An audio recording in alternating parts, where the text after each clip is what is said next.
So change oil time tayo ngayon. So bali nag-drain tayo kanina umaga. Tapos syempre ang ginamit natin yung bolt size is 14mm, no? Yan, sakto siya, so 14mm. So ngayon nakuha natin yung pinakalangis nya. Balik na natin itong pinaka drain bolt nya para ma-close na siya.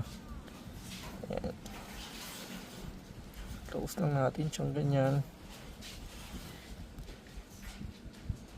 Yan, so close na siya. Tapos ihigpit na lang natin siya.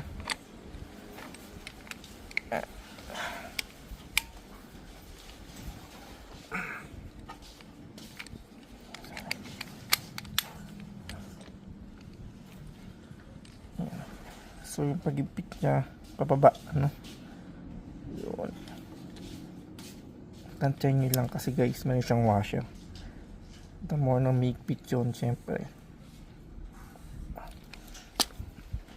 baka mag ano siya, itong maging manipis, so magiging dayon pa siya ng pagkalik. So yung pag-ipit sa kanya, yung tama lang guys, no, hindi naman masyadong ano, pero yung sa tingin tansyadan lang tayo, pwersa lang. Ayan, so okay na siya guys, nasarado na. Ito na yung langis na nakuha natin sa kanya, no. Punta tayo sa kabila para makapagsali na po tayo ng langis. So guys, ang ginagamit natin langis dito is itong Valvoline Champ 40. Ayan, Valvoline Champ 40 guys. Ayan, ultimate engine and clutch protection. Saka kagustuhan ko sa kanya guys is American owned yan guys, no? So yan, ito yung Valvoline Champ 40 natin. So syempre luwagan lang natin itong pinaka yung plug nya, no? So actually guys, hindi pa tayo nagpapalit ng filter pa nga pala, no? Pero nasa 3,000 km siguro after nito na ulit, no? Tayo palit ng filter niya. So yung luwagan na natin yun. Ayan, okay na siya. Ayan, tapos syempre yun lang naman yun, make sure lang na malinis talaga siya. Pasok lang natin yung ating embudo, no. Lang guys. Okay, so kunin natin yung ating Valvoline Champ 40.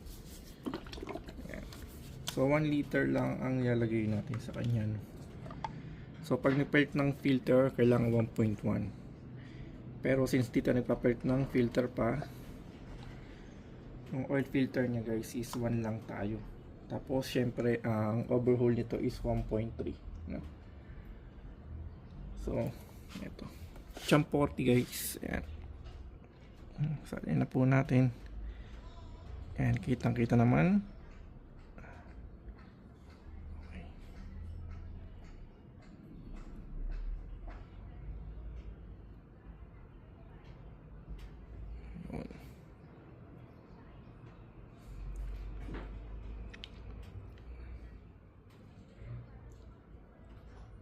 Ayan guys,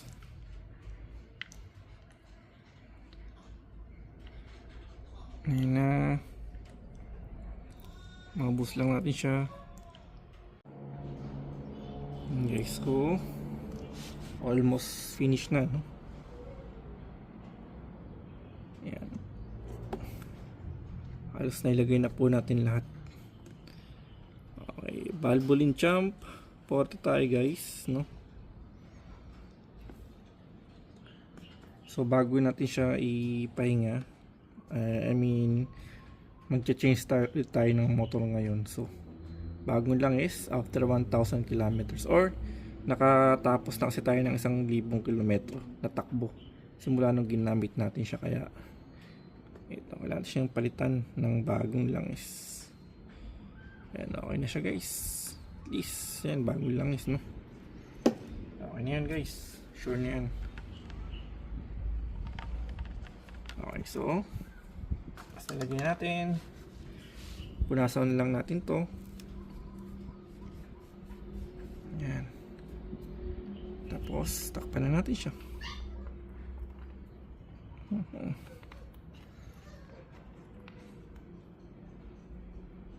So pag tinakpan ulit natin siya guys, yung sakto lang ano. Sakto lang talaga.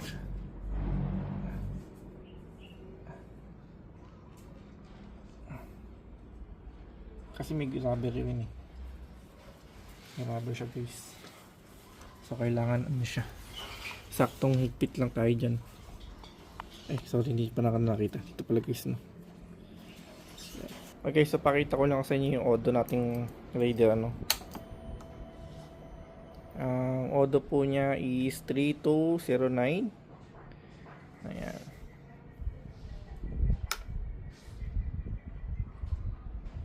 Yan po, no. Ito naman. So, ang next na po natin dyan, syempre, siguro sa 4,209 tapos per tayo ng oil filter niya. So ngayon guys, iba na ang gagamitin nating motor. Tingnan natin itong ating si Raider. Thanks for watching po.